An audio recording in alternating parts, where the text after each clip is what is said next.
Let's start question number 3. Find the missing terms.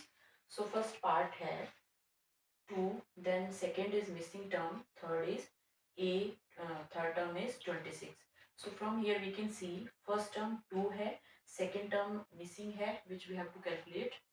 A2 is to be calculated, A3 26 है. So we know A3 can be written A plus 2D using this formula a plus n minus 1. So n हमें 3 terms total है तो n minus 1 that is 3 minus 1 2 आ जाएगा. So a plus 2d is equal to a3 आ जाएगा. So a3 हमें वैसे value given है which is equal to 26. So a is 2 plus 2d. So यहाँ से 24 माइनस करेंगे, this is 2d. So d is equal to 12 आ गया. सो यहाँ पे हमें कॉमन डिफरेंस पता चल गया. Now we can calculate second term. So we know a2 is equal to a plus n minus 1 that is 2 minus 1 into D आ जाएगा. सो ये सब्सटीट्यूट करेंगे. a2 is equal to 2 that is first term, ये यहाँ पे just 1 and d is 12. So 1 into 12 आ गया which is equal to 2 plus 12 equal to 14. So second term answer होगा 14. So we can substitute here 14. So this was first part of question number 3. Let's see second part. Again इसमें भी हमें missing terms हैं.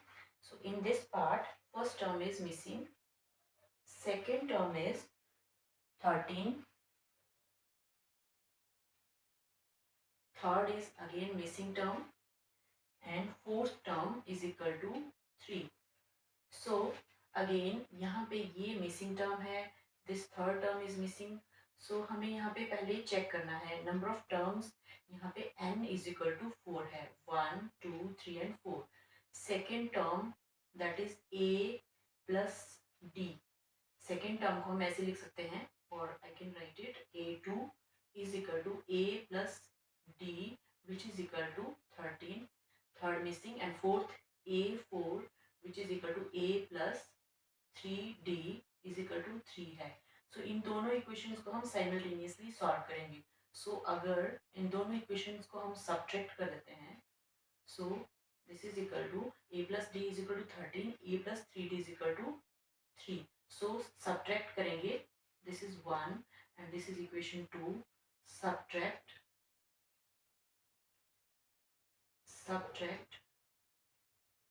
2 from 1. So sign opposite हो जाएंगे, ये minus ये भी minus and this is minus. तो ये इससे कैंसिल हो गया and we are left with this is minus because this is 3d, this is d. So negative sign है इसके साथ, it is left with 2d is equal to 10. So d is equal to -5 हमें आ गया. So first term हमें पता नहीं है और कॉमन डिफरेंस पता चल गया. सो नाउ सेकेंड टर्म में इसको सब्सटीट्यूट कर सकते हैं as a plus d is equal to 13 है, d की value 5 I. So a plus -5 is equal to 13. So a is equal to 13 and this is plus minus minus, इसको right side move करेंगे सो ये +5 हो जाएगा. So a is equal to 18. सो जो first missing term थी in this वो हमने calculate की equal to 18. Now we will go for third term calculate करेंगे. सो अगेन थर्ड टर्म को हमने यहाँ पे लिखा भी था that third term sorry yes third term a3 is equal to a3. Third term को लिखते हैं a plus 2d. So this is equal to a. A is now 18 plus 2 into d. D is -5. So this is equal to 18 minus 10. So हमें next term यहाँ पे a3 equal to 8 हमने calculate किया. So we will substitute a3 is equal to 8. So this was the second part of question number 3. Next है third part. In third part जो series है that is equal to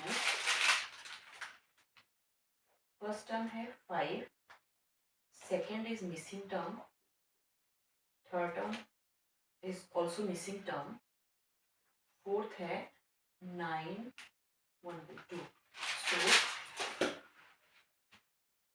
सो यहाँ से जो भी information हमें फर्स्ट ऑफ ऑल मिलती है उसको हम यहाँ पे लिखेंगे। a इज इक्वल टू 5 है and 1 2 3 4 means number of terms 4 हैं and fourth term a4 is equal to 9 to 18 plus 1 19/2। So fourth term हमें 19/2 आ गया।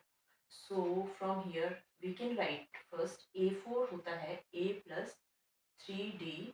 सो a4 इज इक्वल टू 19/2 है, a5 है प्लस 3 इंटू डी।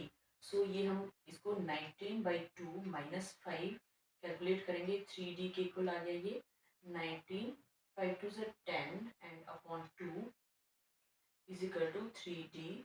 सो इसको सॉल्व करेंगे, this is again 9/2 equal to 3d।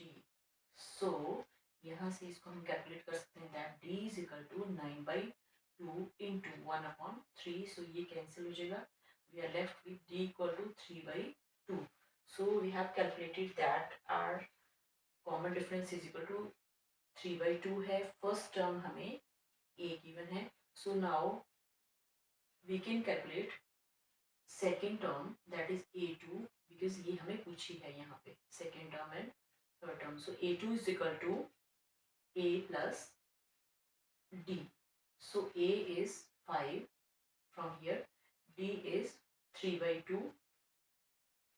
So इसको solve करेंगे, 5 to 10 plus 3 which is equal to a2 gives 13/2। So हमने इसकी सेकेंड टर्म कैलकुलेट कर ली।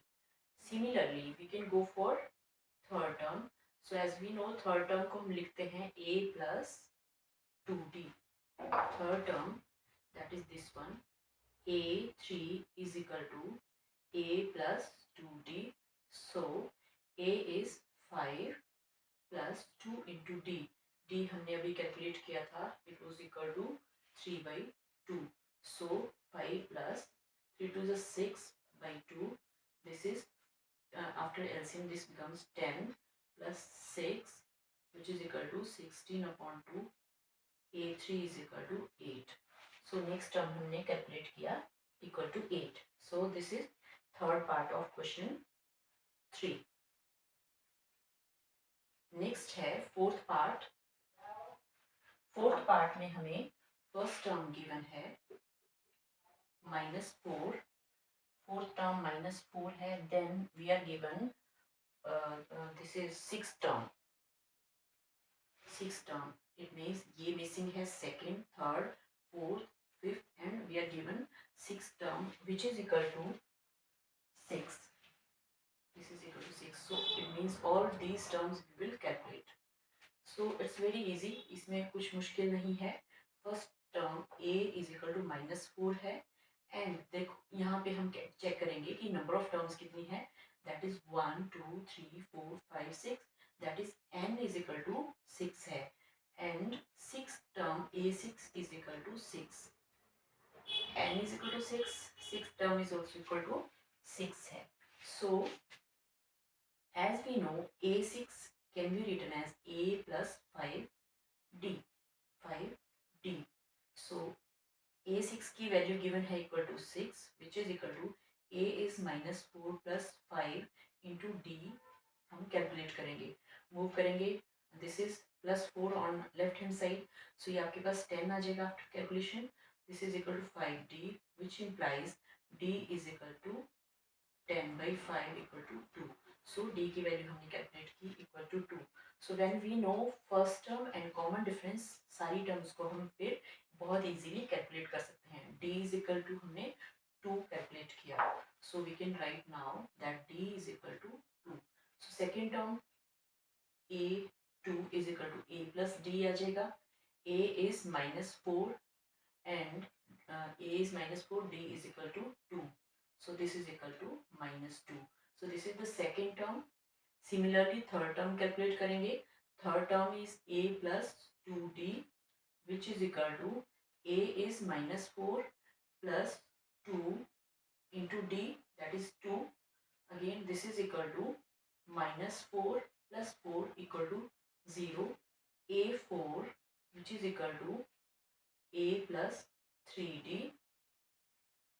So a is minus 4 plus 3 into d. D is 2. This is minus 4 plus 6 which gives 2. So fourth term हमें 2 मिला. Then fifth term find out करें. A plus 4d. This is equal to a is minus 4 plus 4 into d, that is 2. So minus 4 plus 8 which gives 4. So this way we have calculated second term equal to minus 2, third 0, fourth term is equal to 2, fifth term equal to 4. So now we have calculated completely all the terms of fourth part of question number 3.